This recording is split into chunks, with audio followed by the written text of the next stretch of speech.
ถ้อยคำเข้าถึงจิตใจฟังรายการวิทยุเสียงใสส่งถึงใจไปสู่ปลายนาสารธรรมน้อมนำมองพระศาสดาบอกผู้คนทั่วลาหันมาเข้าวัดฟังธรรมคลื่นเสียงนี้เป็นคลื่นธรรมะจากใจส่งถึงบ้านไกลบ้านไกลฟังได้สุขใจล้ำยามดึกดื่นค่อนคืนมีงานต้องทำเป็นคลื่นสารธรรมเน้นย้ำธรรมะเพื่อนใจเสียงคลื่นธรรมบอกหลักธรรมให้คลายความเหงาฟังเสียงธรรมะเบาเบาบอกเล่าถึงคนบ้านไกลสื่อธรรมะบอกลดละวางด้วยใจสื่อไปถึงสวงในเข้าใจหลักธรรมหลักดีพลิ้วเพลงธรรมผูกสัมพันธ์จิตใจร่าเริงฟังสาระธรรมะบันเทิงรื่นเริงในชีวิตยามวันว่างเดินทางไปเยี่ยมสถานีนัดพบกันน้องพี่วันนี้วันดีวันเสาร์สวดมนต์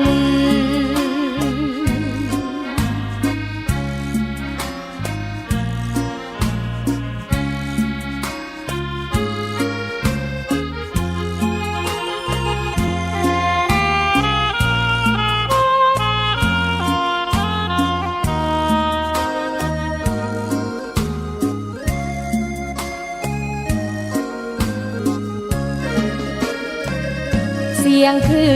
นธรรมบอกหลักธรรมให้คลายความเหงาฟังเสียงธรรมะเบาเบาบอกเล่าถึงคนบ้า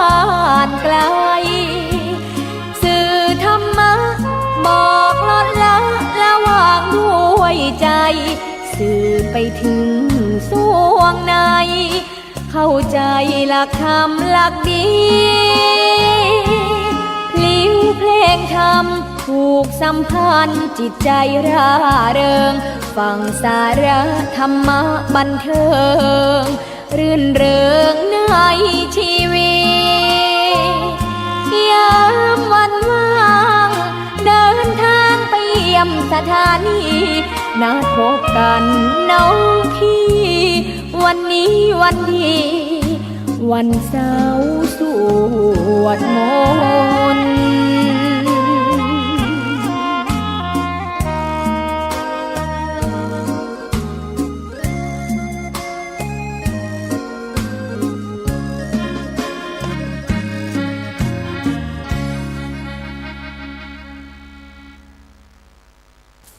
ขอความนอบน้อมจงมีแด่พระรัตนตรัยเจ้าสามประการพระรัตนตรัยองค์ที่หนึ่งคือพระพุทธเจ้าพระรัตนตรัยองค์ที่สองคือพระธรรมเจ้าพระรัตนตรัยองค์ที่สามคือพระอริยสังฆเจ้าข้าพระพุทธเจ้าขอเคารพนอบน้อมกราบไหว้แตบไตรไวยสาคุณพระรัตนตรัยเจ้าถึงสามประการโดยความเคารพสักการะเป็นอย่างยิ่งขอถวายความเคารพพระมหาเถรานุเถระเจ้าคณะพระสังฆาธิการผู้สูงด้วยอายุพรรษาผู้สูงด้วยสมณศักดิ์ตลอดถึงครูบาอาจารย์พระภิกษุหนุ่มสามเณรน้อยจุตนจุองค์ขอเจริญพรศรัทธาญาติโยมนักศีลนักบุญผู้ที่กำลังรับฟังรายการทุกท่านต่อจากนี้ไปอาตมาภาพ พระครูปริยัติกิจจาภิวัตรสำนักวัดพระสิงห์อำเภอเมืองจังหวัดเชียงใหม่ก็จะได้น้อมนำเอาสาระธรรมคติธรรมชาดกธรรมในต่างพระพุทธศาสนามามอบเป็นธรรมบรรณาการอาหารใจคือกับท่านสาธุชนนักศีลนักบุญผู้ที่กำลังรับฟังรายการอยู่อาหารกายเฮาได้กินทุกวันวันละ3 มื้อ4 มื้อส่วนอาหารใจเฮาก็จะต้องน้อมนำเอาเรื่องดีๆเรื่องที่เป็นบุญเป็นกุศลเข้าไปหล่อเลี้ยงจิตใจเพื่อที่จะให้จิตใจดวงนั้นเป็นจิตใจที่มีความเจริญงอกงาม ในทางด้านคุณธรรมแล้วก็เป็นจิตใจที่เต็มเปี่ยมไปด้วยบุญไปด้วยกุศลเป็นจิตใจที่มีทัศนคติมีความคิดเห็นที่ถูกต้องตามธรรมนองของธรรมอันเกิดจากสติปัญญาที่ได้มาจากการสดับรับฟังเพราะฉะนั้นก็ขอฝากสาระธรรมในวันนี้คือท่านทั้งหลายได้รับฟังเพื่อที่จะได้น้อมนำไปประพฤติปฏิบัติเมื่อประพฤติปฏิบัติในทางที่ถูกต้องก็จะก่อให้เกิดความสุขอันเป็นความสุขตึงตังกายและก็ความสุขตึงตังใจท่านสาธุชนทั้งหลายเฮาได้รับฟังคำแนะนำคำพร่ำสอนจากครูบาอาจารย์จากพ่อแม่ปู่ย่าตายายเปิ้นก็จะได้แนะนำให้เฮาท่านทั้งหลายได้ฟังได้ยินได้เข้าใจมาโดยตลอดโดยเฉพาะเรื่องบุญกับบาปบุญ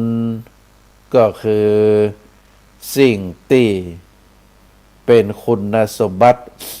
อันดีงามที่จะชำระฟอกอัธยาศัยให้บริสุทธิ์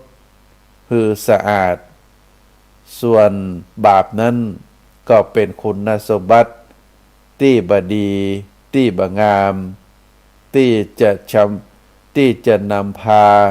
ให้จิตให้ใจให้อัธยาศัย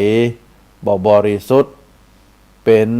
จิตเป็นใจเป็นอัธยาศัยที่สกปรกเพราะบ่ได้ชำระ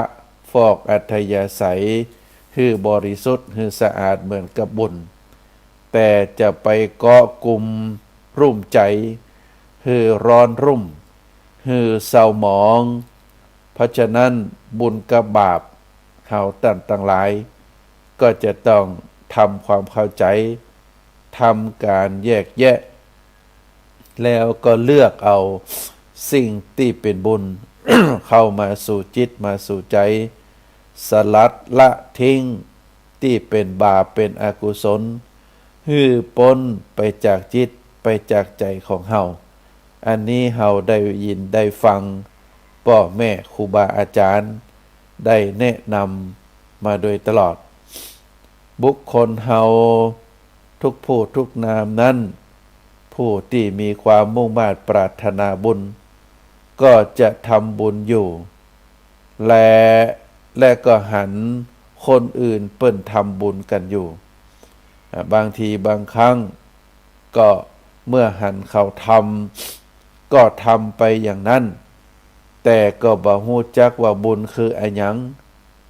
อัธยาศัยเกยเศร้าหมองอยู่จะใดก็ยังเป็นอยู่จะนั้นเพราะฉะนั้นบุญก็ชื่อว่าจึงบ่จับต่อเป็นคนทำบุญแล้วถ้าอัธยาศัยปราณีตขึ้นบุญฟอกอัธยาศัยให้งามขึ้นให้ดีขึ้นให้สว่างไสวขึ้นก็ชื่อว่าบุญนั้นจับอยู่แก่ตนกรรมว่ากุศลซึ่งเป็นกรรมที่อยู่คู่กับบุญกุศล กุศลนั้นแปลว่าความฉลาดสามารถหู้ผิดชอบชั่วดีบาปบุญคุณโทษแสดงโดยลักษณะของกุศลนั้นมีอยู่3ประการอายะโกศลหู้ทางเจริญก็คือหู้ว่าทำอย่างนี้ปฏิบัติอย่างนี้จะเจริญงอกงามเป็นคุณงามความดีเป็นกุศลสัมมาปฏิบัติประการที่2อปายะโกศลฉลาดหู้ทางเสื่อมหู้ว่าอย่างนี้เป็นทางเสื่อมเป็นความเสียหายบ่ควรที่จะดำเนินไปเมื่อดำเนินไปก็มีแต่ความเสื่อมความเสียหายเป็นบาปชั่วช้าเป็นอกุศลอันนี้เรียกว่าเป็นอปายะโกศลประการที่3อุปายะโกศล การหู้จักปฏิบัติตนคือบาเป็นเพียงแต่หู้ชั่วหู้ดีเท่านั้นแต่ก็ยังปฏิบัติตนคือรอดพ้นไปด้วยดีคือเอาตัวรอดหู้ว่าอันอย่างดีก็ปฏิบัติไปในทางที่ดีที่ชอบบ่ปล่อยฮือตกไปในทางเสื่อมในทางเสียก็คือหู้จักปฏิบัติตนหู้จักเอาตัวรอดอย่างนี้เราเรียกว่าเป็นอุปายะโกศลเพราะฉะนั้นก็อยากจะฮือเจริญพรศรัทธาญาติโยมว่าเฮาท่านทั้งหลาย นอกจากจะประกอบบุญประกอบกุศลตามที่ว่ามาก็คือสร้างคุณสมบัติส่งเสริมคุณสมบัติที่ดีที่งามนะสร้างส่งเสริมคือความดีความงามชำระฟอกจิตฟอกใจฟอกอัธยาศัยของเฮาคือบริสุทธิ์คือสะอาดโดยการสลัดละทิ้งสิ่งที่เป็นอกุศลสิ่งที่เป็นความชั่วคือออกจากกมลสันดานคือละคือทิ้งบ่ประพฤติ ในส่วนที่บดีบ่งามแล้วก็สร้างบุญสร้างกุศล คุณงามความดีมาฮือมีในจิตในใจฮือมีอัธยาศัยที่บริสุทธิ์สะอาดก็ทำให้เฮาก็จะได้เป็นคนที่ได้ชื่อว่าเป็นผู้มีบุญเพราะเหมือนกับน้ำถ้าเป็นน้ำขุ่นนั้นจะกลายเป็นน้ำใสได้ก็มีวิธีการอยู่3ประการน้ำสกปรกน้ำขุ่นจะกลายเป็นน้ำใสน้ำสะอาดบริสุทธิ์ได้ประการที่1ก็คือต้องหือนิ่งเวลาใส่ตุ่มใส่หม้อใส่อย่างไว้น้ำก็จะนิ่งเมื่อน้ำนิ่งแล้วตะกอนที่อยู่ในน้ำก็จะตกไปคอนอยู่ตั้งลุ่มเมื่อตะกอนได้ตกไปอยู่ตั้งลุ่มปื้นของหม้อของตุ่มน้ำที่อยู่ตั้งบนก็จะสะอาดจะใสจะงดงามเป็นประการที่1ประการที่2นอกจากจะฮือน้ำตกตะกอนแล้วก็จะต้องเพิ่มน้ำใสเข้าไปเอาน้ำใสไล่น้ำขุ่นประการที่3ก็จะต้องใช้เครื่องกรองเอาน้ำเข้าเครื่องกรองเมื่อน้ำผ่านเครื่องกรองแล้วพวกตะกอนพวกขยะก็จะถูกเครื่องกรองดักไว้น้ำที่ไหลผ่านออกจากก๊อกก็จะเป็นน้ำใสมี3ประการ จะทำให้น้ำขุ่นเป็นน้ำใสจิตใจของคนเฮาก็เช่นเดียวกันจิตใจที่เป็นจิตใจขุ่นเป็นจิตใจมัวเป็นจิตใจที่เศร้าหมองเป็นจิตใจที่ตกอยู่ภายใต้ความโลภความโกรธความหลงความบดีบางามต่างๆเฮาก็จะต้องใช้วิธีการเหมือนกับที่เฮาทำกับน้ำประการที่หนึ่งครูบาอาจารย์แนะนำพร่ำสอนก็จะต้องเจริญสมาธิทำให้จิตนิ่งเมื่อจิตนิ่งแล้วจิตเป็นสมาธิจิตใจยึดเอาสิ่งใดสิ่งหนึ่งเป็นอารมณ์เป็นเอกคตารมณ์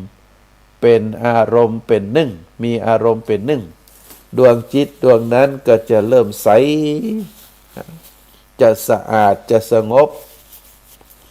ถ้าหากจิตใจบ่สงบ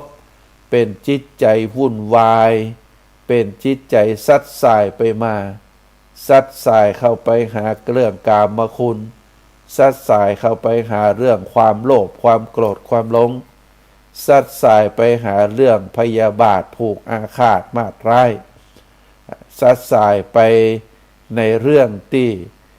บ่ถูกต้องตามธรรมนองของธรรม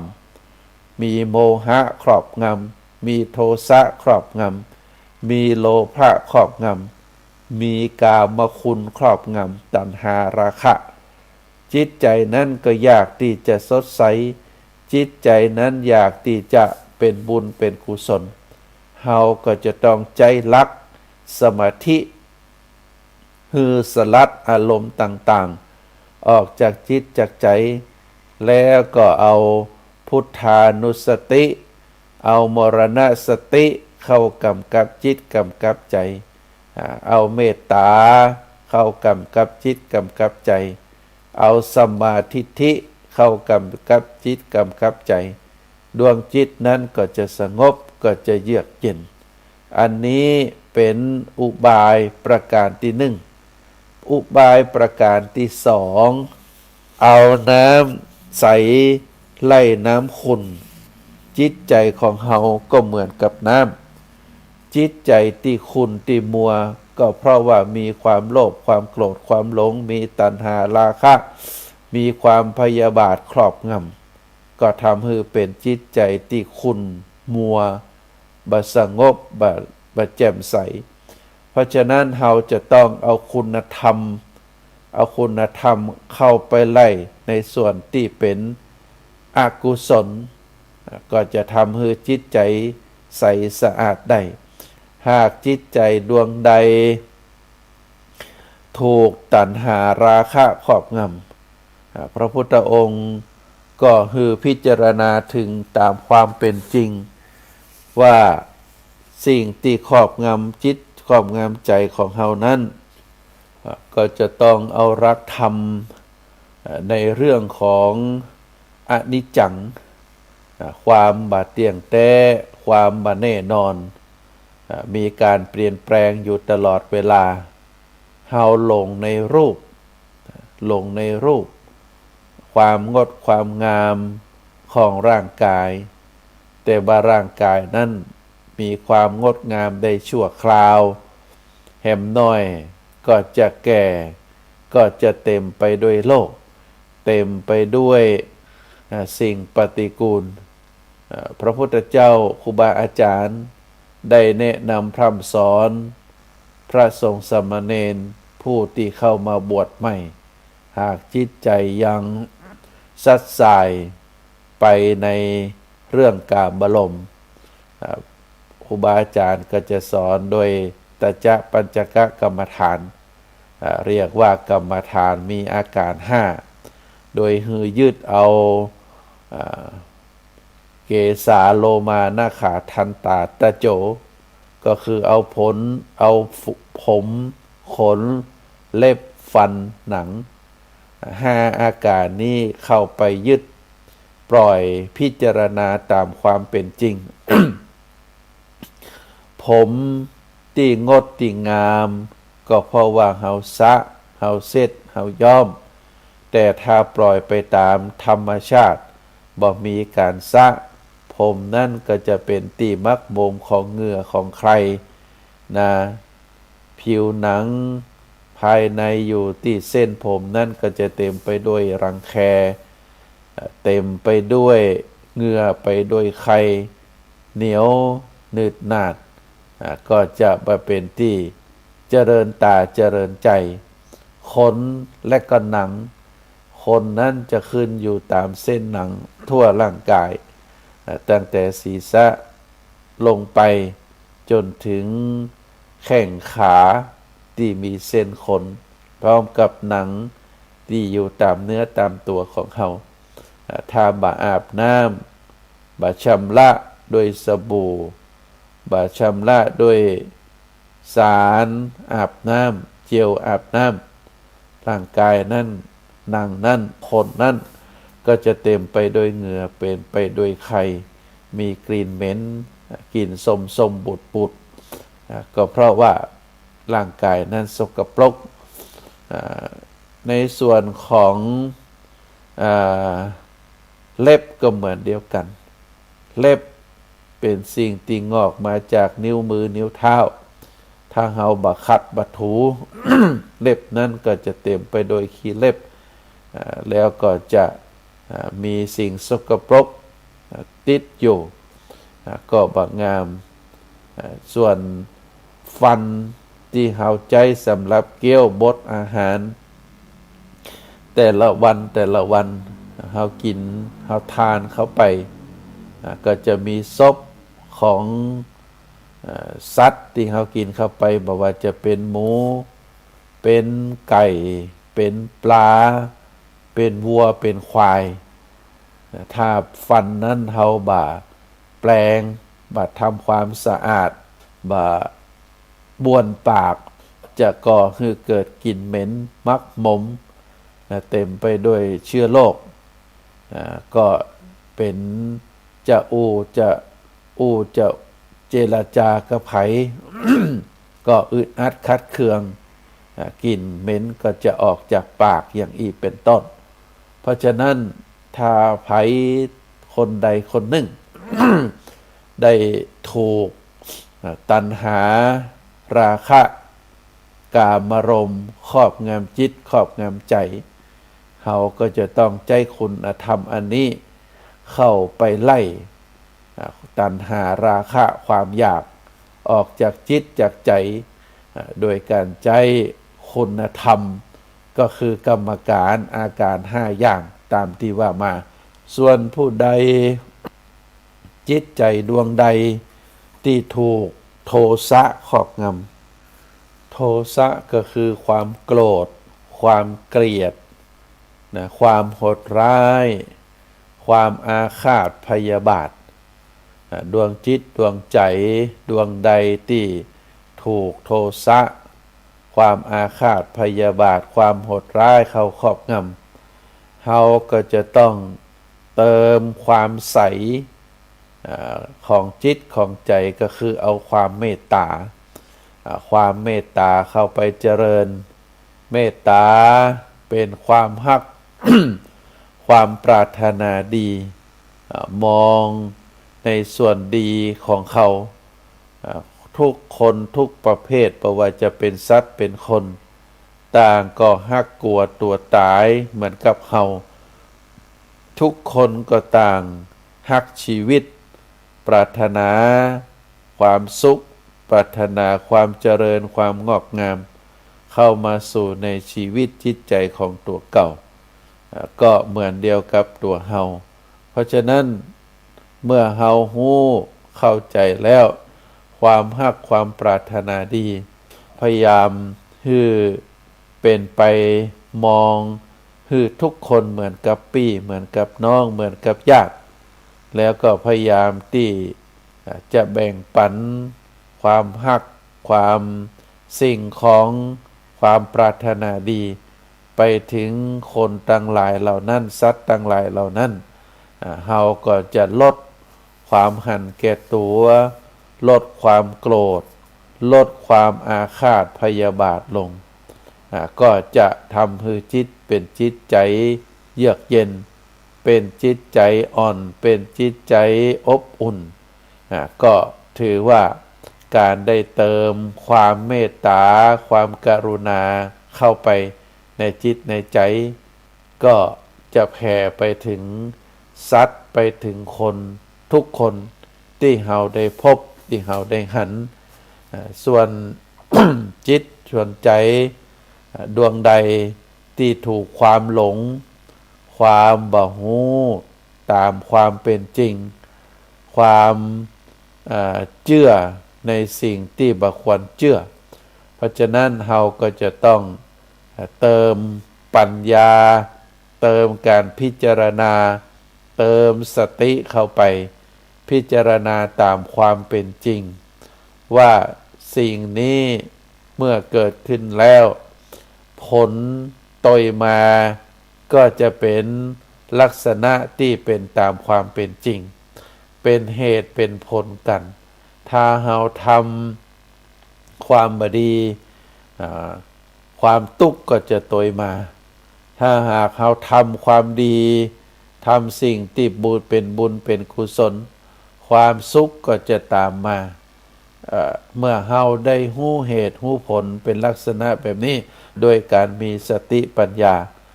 ความหลงเราก็จะคลี่คลายจากที่เป็น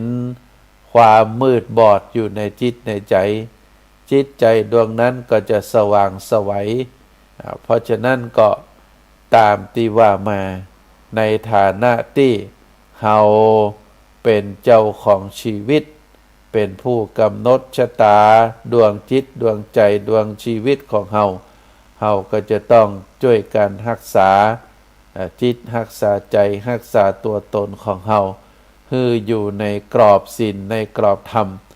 ตามที่ว่ามาก็คือจะต้องพิจารณาถึงตัวถึงตนของเรา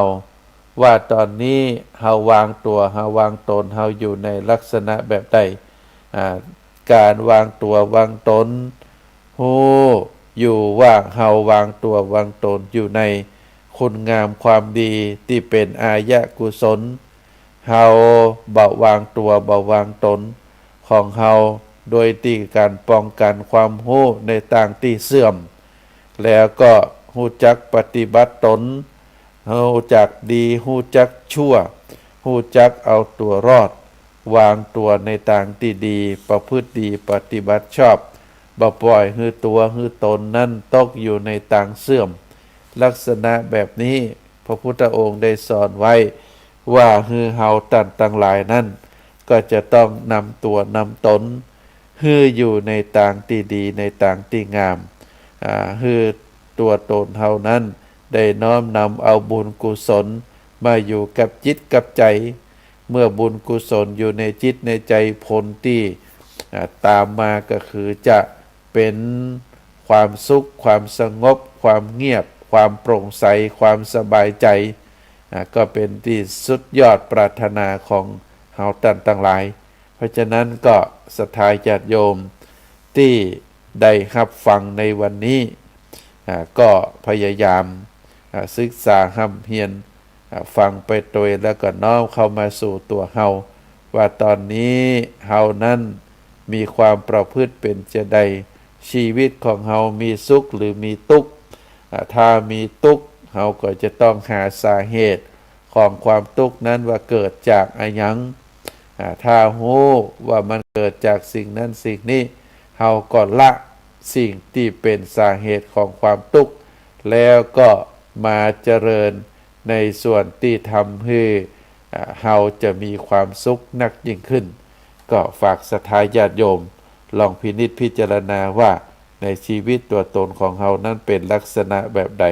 ท่านสาธุชนทั้งหลายความฉลาดซึ่งเป็นสิ่งที่เฮาตั้งหลายนั้นสมควรฮู้และฮู้เอาตัวรอดเป็นยอดของความฮู้ทั้งหลายบุคคลแม้จะทำบุญทำกุศลที่เขากระทำกันอยู่แต่บ่ฉลาดฮู้ทำไปโดยความงมงายก็เป็นการท ที่ทำชอบ แต่ก็ได้ผลบาไพบุญบายิ่งใหญ่ เพราะบ่ฮู้ถ้าทำผิดก็จะยิ่งเป็นความผิดที่ร้ายเป็นความผิดที่บดี ส่วนที่ทำดีแล้วฮู้ว่าดีเป็นจะได้แล้วก็ปฏิบัติตนดีตามความฮู้นั้นตัวก็จะเป็นความดีที่ยิ่งขึ้นไปบุญนั้นตั้นว่าสำเร็จมาแต่เหตุอย่างหนึ่งคือต้องมีบุญบ่อเกิดต้องมีเหตุก่อเกิดบุญเหตุอันก่อเกิดบุญนั้นก็คืออโลภะธรรมะเป็นข้าศึกกับโลภะหรือความบโลภอโทสะธรรมที่เป็นข้าศึกแก่การประทุษร้ายบ่คิดประทุษร้ายคนอื่นอโมหะธรรมที่เป็นข้าศึกแก่ความหลงคือปัญญาหู้ชอบชั่วดีบาปบุญคุณโทษอันนี้เป็นต้นเหตุแห่งบุญอโลภะอโทสะอโมหะอโลภะย่อมเป็นเหตุฮือบโลภฮู้จักสันโดษฮู้จักปอเต้าตีควรแม้จะแสวงหาก็บ่ประกอบไปโดยในทางทุจริตประดุจคนโลภคนโลภนั้นย่อมกระทำทุจริตได้เพราะจะฮือสมความมุ่งหมายของตัวเก่าแต่คนที่มีอโลภะทำอันเป็นข้าศึกต่อโลภะคือความโลภบุคคลนั้นจะฮู้จักฮู้จักขวัญจะแสวงหาแต่ในทางที่ดีในทางที่ชอบยินดีจะได้แต่ในทางที่ชอบและมีใจเอื้ออารีเอื้อเฟื้อเผื่อแผ่แก่คนอื่นประพฤติตัวประพฤติตนเป็นประโยชน์ต่อคนอื่นตัวอโทสะเป็นข้าศึกต่อความประทุษร้ายหรือความริษยาก็คือมีเมตตากรุณาปรารถนาสุขหวังจะเปลื้องทุกข์ให้กับคนอื่นโดยหันว่าคนอื่นสัตว์อื่นก็ปรารถนาความสุขเกลียดความทุกข์เหมือนกับตัวเก่าคนปรารถนาสุขเกลียดความทุกข์ฉันใดคนอื่นก็เป็นอย่างนั้นเมื่อเป็นอย่างนี้แล้วก็ต้องประกอบเมตตากรุณาเอื้อเฟื้อเผื่อแผ่ฮือกว้างใหญ่ไพศาลออกไปช่วยบำรุงสุขบำบัดทุกข์ก็ถ้าหากคนเข้าใจผิดคิดหันว่าประโยชน์ของตนเป็นสำคัญส่วนประโยชน์คนอื่นจะเป็นจะได้ก็จังแล้วก็ปรารถนาที่จะเบียดเบียนของคนอื่นมาเป็นของตัวเก่าไผจะเป็นผู้ได้รับความสุขเพราะทุกคนปรารถนากันอย่างนั้นต่างก็จะเบียดเบียนบ่ฮู้จักจบแต่ถ้าปรารถนาถึงเมตตากรุณาหันสุขหันทุกข์ของเขาของเฮาเอื้อเฟื้อเผื่อแผ่แก่กันและกันแล้วตนก็จะอยู่ในวงแห่งความสุขนั่นเองและถ้าเชื่อว่าแผ่ความสุขฮือกว้างใหญ่ไพศาลออกไปทุกทีอันนี้ก็เป็นเหตุก่อให้เกิดบุญอย่างหนึ่งและก็เป็นบุญอย่างอื่นๆต่อไป ส่วนอโมหะธรรมะเป็นค่าศึกต่อความหลงคือปัญญาหู้ผิดหู้ชอบชั่วดีหู้บาปปุญคุณโทษปัญญาอันนี้มีมาแต่เบื้องต้นติดมากับตัวกับตนเป็นสัจฉาติปัญญาซึ่งมีอยู่ทุกคนแต่ปัญญาเบื้องต้นติดมาแต่กำเนิดก็หาเพียงพอไม่ต้องอาศัยการศึกษาการอบรมการปฏิบัติจึงเป็นหนทางให้เกิดปัญญายิ่งขึ้นแต่ถึงจะมีปัญญาที่เกิดจากการอบรมแล้วยังจะต้องใช้ปัญญานั้นให้สำเร็จประโยชน์เราเรียกว่าปริหาริกปัญญา ปัญญาใจการได้บางคนมีความรู้ดีแต่ทำอย่างสู้คนที่มีความรู้น้อยบ่ได้ก็มีนี่เพราะขาดปริหาริกปัญญาคือปัญญาที่ใจการได้แต่การประการที่สำคัญยิ่งที่สุดก็คือนิปกะปัญญาปัญญาหู้รักษาตัวรอดแต่บ่ใจเอาตัวรอดไปอย่างเป็นใจได้ต้องมีความหมายขยายว่าเอาตัวรอดตั้งอยู่ในคุณงามความดีเสมอบ่ฮือตกไปในความเสื่อมความเสียแม้จะต้องฟันฝ่าอุปสรรคแม้จะต้องฝ่าอันตรายก็จะต้องมุ่งหมายให้คงอยู่ในความบริสุทธิ์รักษาตนให้บริสุทธิ์โปร่งใสอยู่เสมอบ่ยอมให้อันตรายคุกคามบ่ยอมให้อุปสรรคมาขัดขวางแล้วทำตนให้ตกต่ำอันนี้ชื่อว่ามีนิปกะปัญญาปัญญารักษาตัวรอดธรรมะคืออโลภะอโทสะอโมหะสามประการนี้เป็นบุญเป็นกุศลอยู่ในตัวทั้งเป็นมูลเหตุคือเกิดบุญกุศลประการอื่นๆได้เป็นต่อไปเพราะคนบ่โลภก็มีความอารีเผื่อแผ่ก็จะสามารถทำประโยชน์เพื่อผู้อื่นได้คนบ่คิดประทุษร้ายมีเมตตามีกรุณาก็เพราะสามารถช่วยบำรุงสุขบำบัดทุกข์ของผู้อื่นได้โดยง่ายคนบ่หลงมีปัญญาหันประจักษ์ก็จะบ่เป็นเพียงแต่จะช่วยตัวเองให้รอดพ้นจากความทุกข์ได้เท่านั้นยังมีจิตกว้างขวาง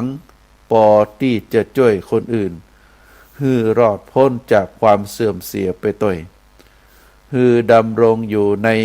คุณงามความดีได้อย่างเต็มความสามารถเพราะฉะนั้นเฮาจึงชื่อว่าอโลภะอโทสะอโมหะเป็นบุญอยู่ในตัวทั้งเป็นบ่อเกิดให้เกิดบุญประการอื่นๆแห่งตัวเฮาตั้นทั้งหลายที่ครูบาอาจารย์พระสงฆ์องค์ข้าเจ้าตลอดถึงองค์สมเด็จพระสัมมาสัมพุทธเจ้าได้พยายามอธิบายพยายามสั่งสอนให้หมู่เฮาตั้นทั้งหลายได้ลด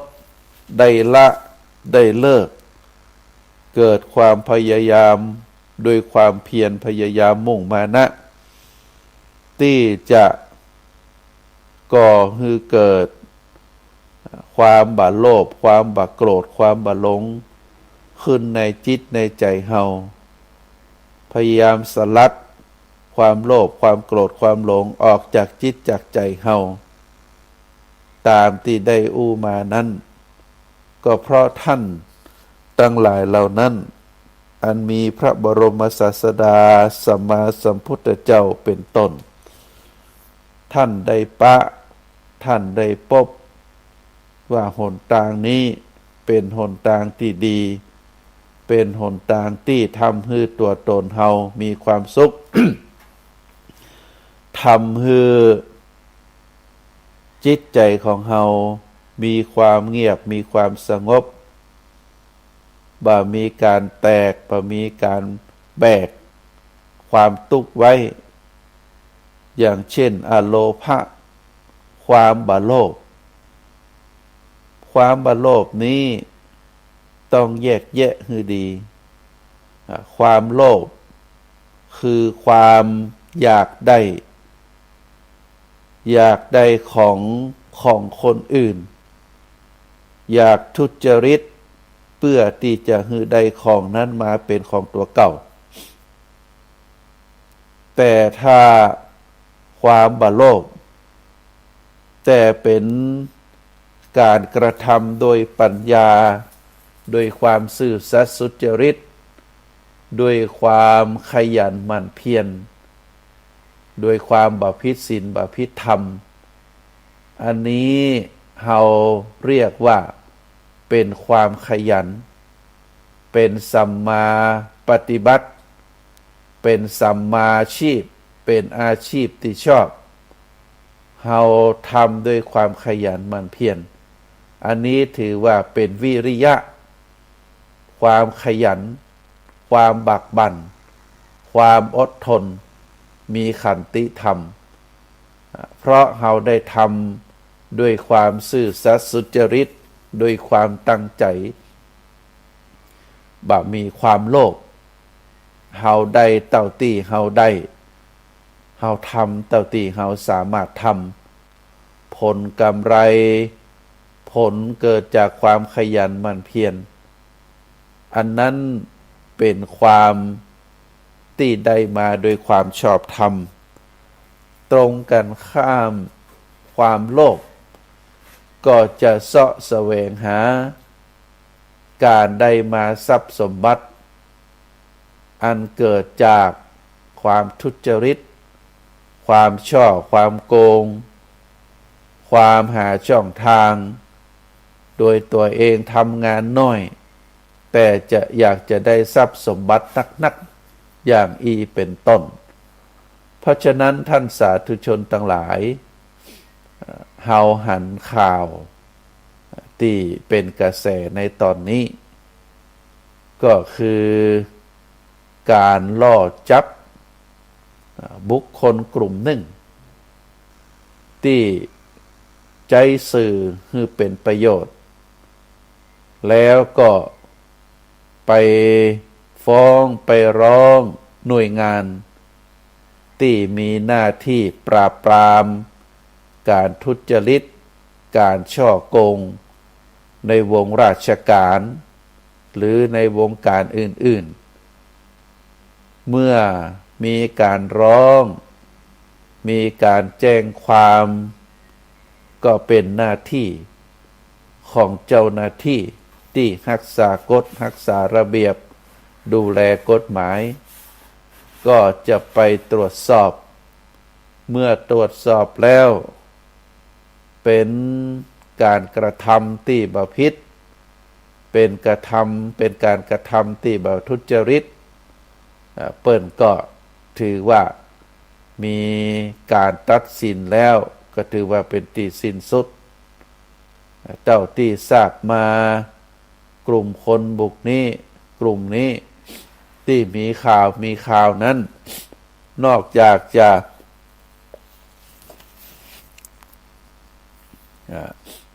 ไปฟ้องไปร้องแล้วก็ยังมีการเรียกเอาเงินเพื่อที่จะได้เพื่อที่จะให้เลิกฟ้องโดยที่ตัวเองได้ไปแอบอ้าง แล้วก็ขอเงินจากหน่วยงานที่ตัวเองฟ้องร้องเป็นลักษณะแบบนี้ในที่สุดทางเจ้าหน้าที่ก็ไปจับกลุ่มเพราะมีพยานหลักฐานจากเงินที่เอาไปให้เป็นการล่อที่จะจับล่อที่จะเอากลุ่มนี้ที่เป็นนักร้องในที่นี้ก็คือผู้ที่ชอบร้องเรียนว่าคนนั้นกระทำผิดคนนี้กระทำผิดอันนี้ก็ไปเป็นลักษณะว่าแอบแฝงเอาประโยชน์จากที่ตัวเองได้ร้องเรียนเพื่อที่จะได้บ่ต้องเลิกจะได้เลิกบ่ต้องไปฟ้องร้องอย่างอีเป็นต้นอันนี้เป็นการกระทำที่บ่ถูกต้องเป็นการกระทำที่ผิดศีลผิดธรรมได้มีข้อมูลที่ผิดแล้วก็ไปยื่นฟ้องคนอื่นเมื่อฟ้องแล้วเรื่องเข้าไปถึงเจ้าหน้าที่ที่มีหน้าที่ตรวจสอบก็ไปหาเจ้าตุ๊กผู้ที่ตัวเองฟ้องแล้วก็ขอเงินเพื่อที่จะถอนการแจ้งความหรือถอนจากการฟ้องร้องอย่างอีเป็นต้นอันนี้เป็นการกระทำที่บ่ถูกต้องเป็นการกระทำที่ผิดศีลผิดธรรมเป็นการกระทำที่เต็มไปด้วยความโลภความหลงถึงแม้มีปัญญามีความรู้ทางด้านกฎหมายแต่อาศัยปัญญาอาศัยความรู้นั้นอาศัยช่องทางนั้นไปฟ้องร้องคนอื่นแล้วก็ขอเงินจากผู้ตัวเองฟ้องร้องนั้นเพื่อที่จะบ่ต้องได้รับโทษอย่างอีเป็นต้นอันนี้ถือว่าเป็นความเรียกว่าเป็นความต่ำทรามทางด้านสติปัญญาใจปัญญาไปในทางที่บ่ดีใจปัญญาไปหาช่องทางที่จะเอาเงินจากคนอื่นเป็นกลุ่มชนที่น่ารังเกียจในสังคมความโลภเป็นสาเหตุที่ทำให้ทุกคนสามารถทำได้ดังนั้นความโกรธก็เหมือนเดียวกันความโกรธความที่เป็นบุคคลไร้ความเมตตา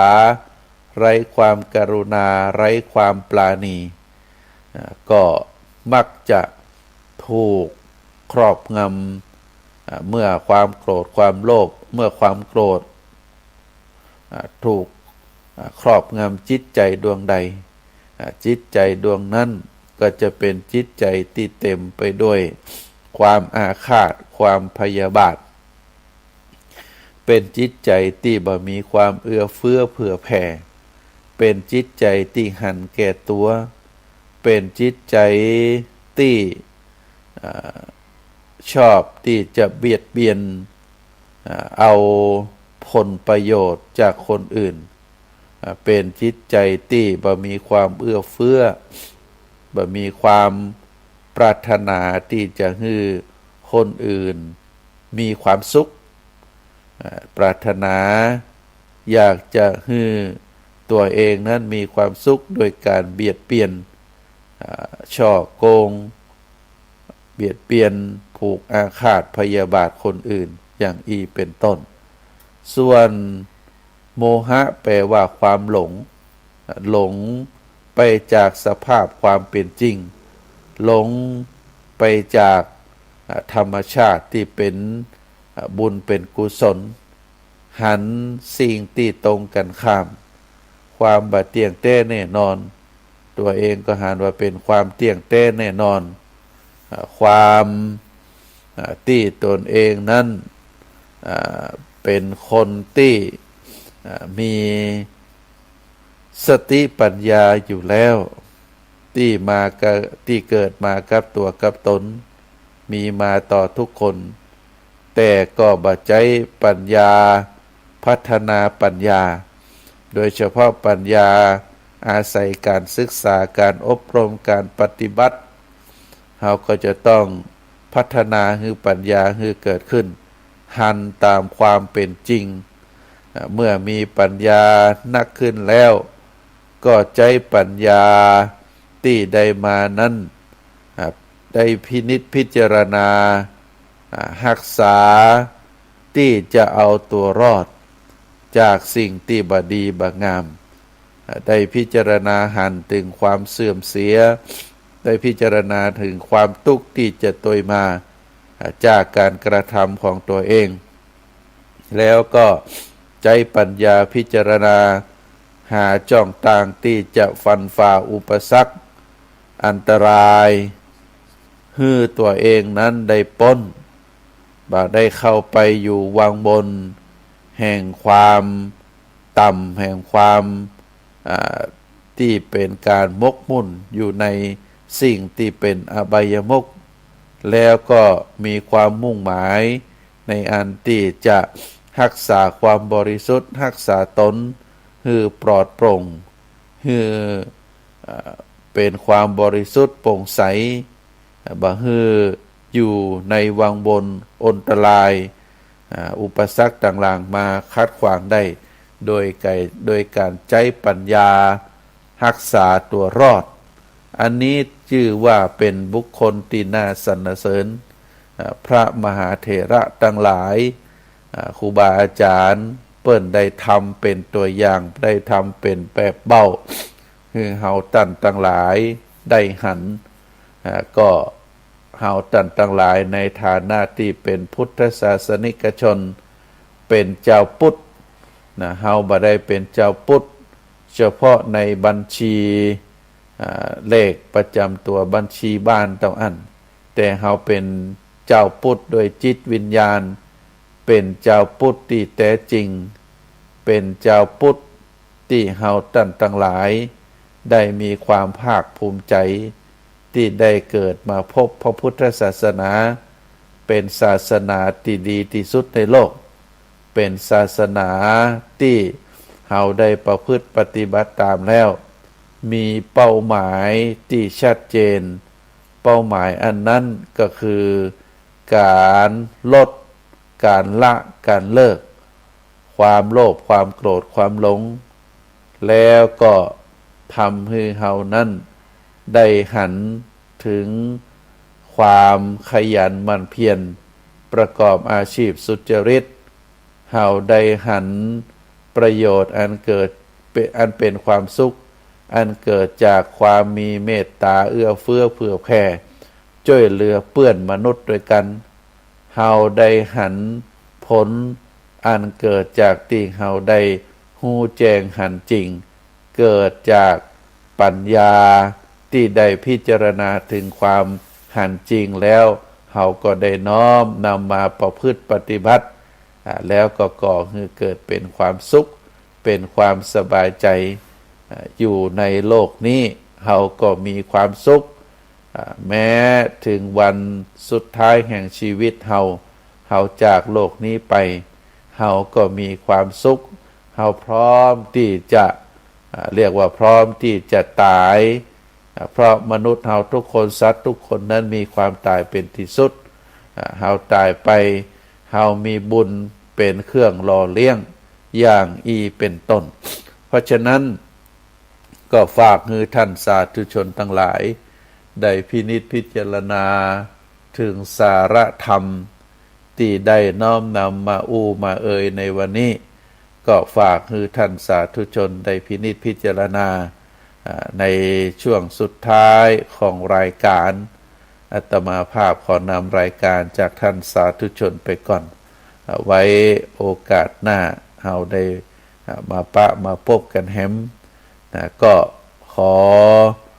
บุญกุศลคุณงามความดีอันเกิดจากการฟังธรรมอันเกิดจากการเกิดสติปัญญาจากการฟังธรรมะคำสอนในครั้งนี้ขอเป็นตบะเป็นเดชะเป็นพระปัจจัย อำนวยผลให้ท่านสาธุชนทุกท่านได้มีความสุขได้มีความเจริญในหน้าที่การงานมุ่งมา่ปรารถนาสิ่งใดก็ขอให้สำเร็จตามความมุ่งมา่ปรารถนาทุกสิ่งทุกประการขอเจริญพร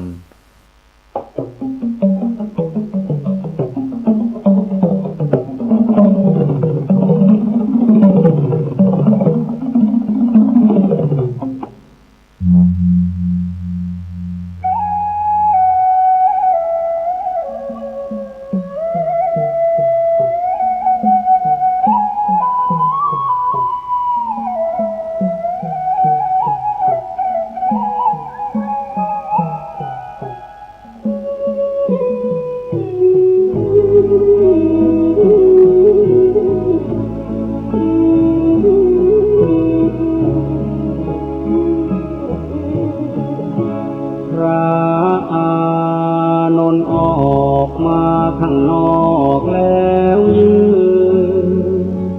แอบสะอื้นกล้ำกลืนทุกโทมทวีองค์พระมุนินจะสิ้นแล้วแต่เรานี้อาสวามีมีสิ้นไปองค์พระบรมครูจะทอดทิ้งเราให้อยู่อย่างเดียวดายนับแต่วันพรุ่งนี้ไม่มีได้รับใช้องค์พระภาควัน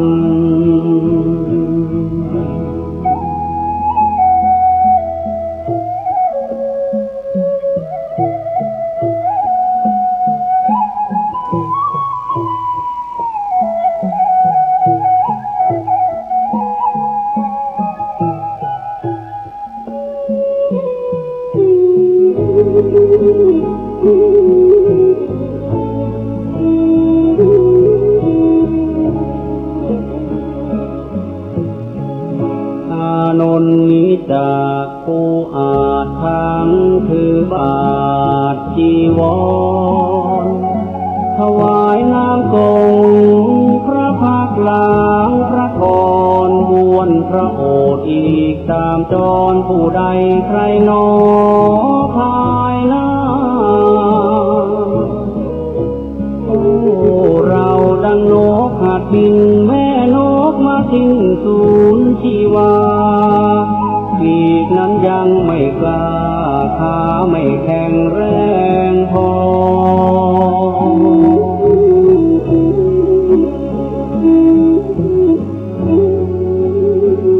ยังบินทลาต้องระวังรังรอ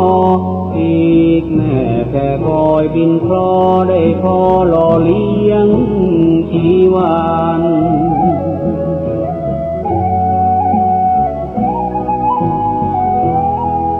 เรียกเป็นเช่นเราได้เพียงพระโสดาบันยังไม่ทันสำเร็จเป็นพระอรหันต์พระศาสดาก็จะมาปรินิพพานในราตรีนี้ไม่นานผ่านเลยลาลับลวงไป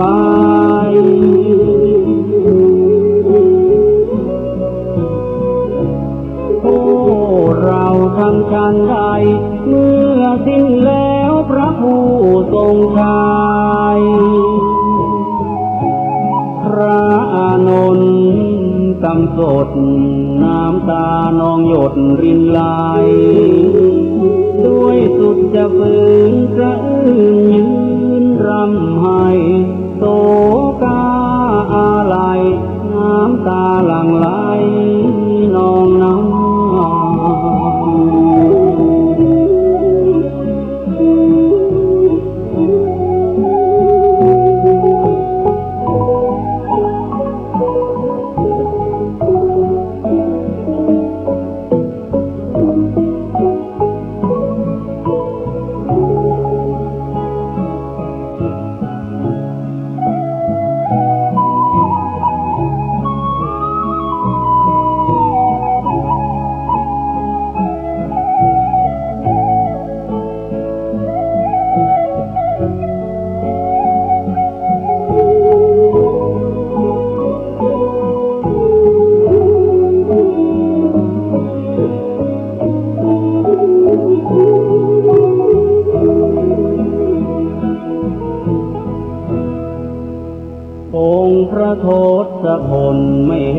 อานนท์อยู่ในนั้น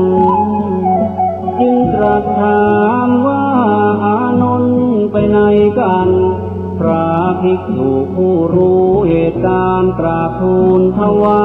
ยไปว่า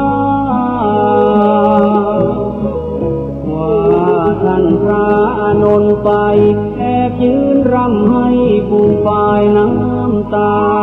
เศร้าระทมมองไม่อกใจนั้นให้เววา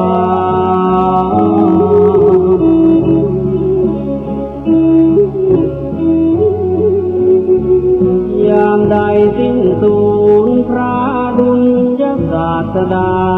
ก็ดังชีวาพระอานนท์นั้นสิ้นไป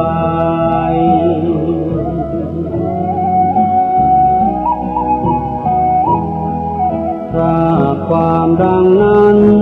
พลันองค์พระทรงชัยให้ตามพระอานนท์มาใกล้แล้วย้ำทำให้ปลอบโยน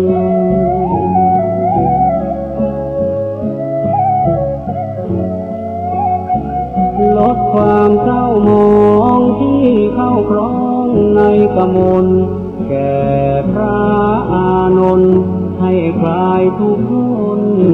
วิญญาณ